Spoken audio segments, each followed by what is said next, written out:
Well, this week, JoyNews agenda is focusing on how we use the media as a catalyst for change while holding the government accountable. Today, we look at the impact of JoyNews' GYEEDA Crusade, spearheaded by Manasseh Awene. Now, in 2013, JoyNews got a tip-off that some officials of the Youth Employment Program had created ghost names, which they used to siphon money from the state. A thorough investigation revealed that big companies such as Zoomlion and RLG were benefiting from shady contracts while crippling the youth employment program. So Manasseh Awene is here on this day. Good morning to you, Manasseh.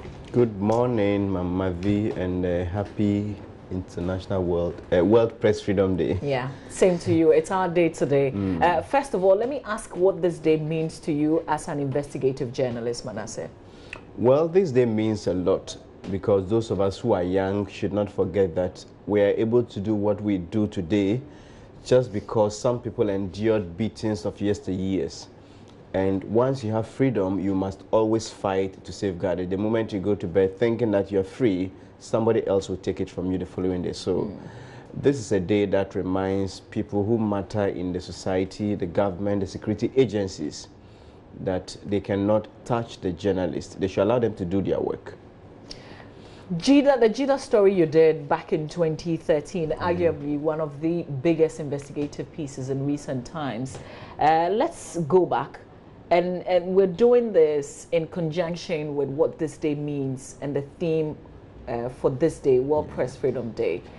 Just recount to us how big the story was and the impact that it made. Well, basically, if you're looking at in terms of numbers, between 2009 and 2012, we had about close to 1 billion Ghana cedis going to GYEEDA, as it was then called.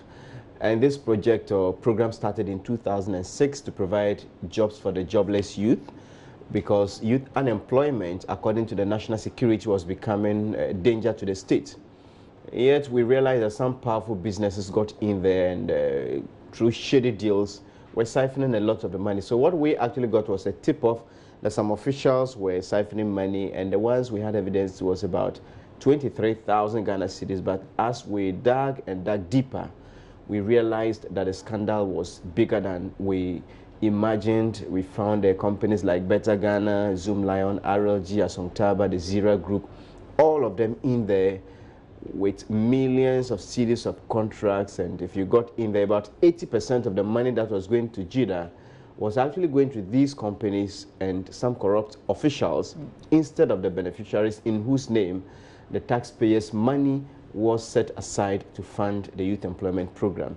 So when we did the investigation, the government set up a committee, and the committee did its work and virtually corroborated what we had found. And we did not just end there.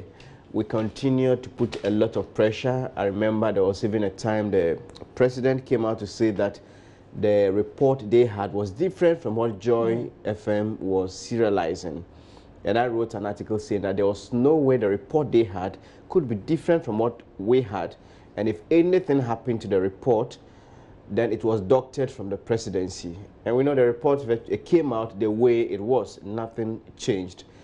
After that, the president named some directives that ought to have been done, that by the 31st of December 2013, all models that did not meet value for money should be cancelled.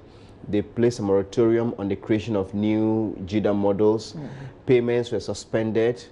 A bill was passed into law. Now we have the Youth Employment Act. I guess the reason a lot of people are questioning this Nation Builders Corps and saying, would it be another GYEEDA in the absence of any form of legislation? Yes. So at the end of the day, and if you go to social media, I had people tagging me on social media. For instance, somebody made a comment that if the Nations Builders Corps, those who are going to man it, should have names like Abu Gapele and Philippa Sibit written on their wall, so that every day it will remind them that if they treat the Nation Builders Corps like the way they treated GYEEDA, something would happen to them. So these are some of the benefits. You also have the state getting 60 million Ghana cedis. This is direct cash we took from the Agams group of companies, RLG, Asongtaba, and Craft Pro. This is money we took from them, interest-free loans.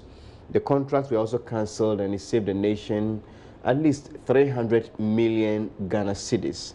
And so if you look at what is happening at the YEA now and what used to happen there in those days, I think there's a vast improvement.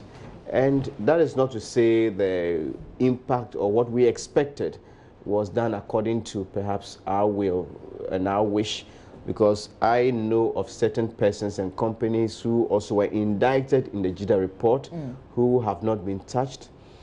But it is expected, or it is hoped, that the Office of the Special Prosecutor would deal with this. So if you look at the impact of the GYEEDA investigation as a whole, one, it led to policy change. We got a lot of money, and I did not also mention that there has been prosecution of Abuga Pele and Philip Asibit. So it really... There have actually been sentencing. Yes, they've been sentenced. So as we speak, they are in jail because of what this investigation triggered.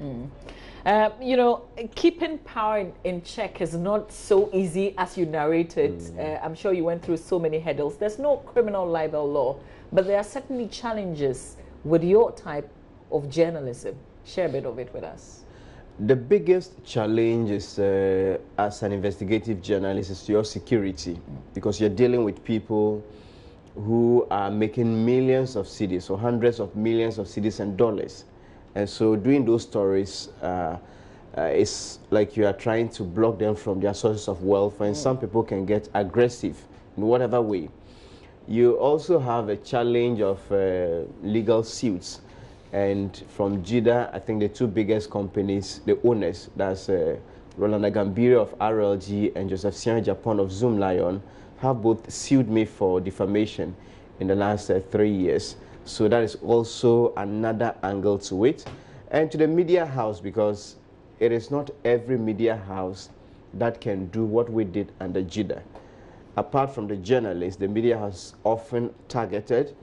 There's often a lot of pressure. And if anybody does corruption stories that involves powerful people, powerful businesses, they'll go every extent to ensure that the stories do not go.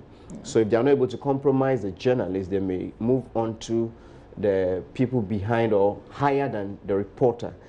And I'm happy to say that in all these years, Multimedia Group has proven to be a very solid pillar behind what I do and what some of my colleagues do, because it is not every media house that I would be able to work and do the kinds of things I have done here. Certainly. And we know there's a part 2 of your Metro Mass investigative piece coming up, so we look forward to it. And this is your day, really. It is all of our day. So enjoy the day. Manasseh Azaria Winnie, our investigative reporter, my colleague here at Multimedia.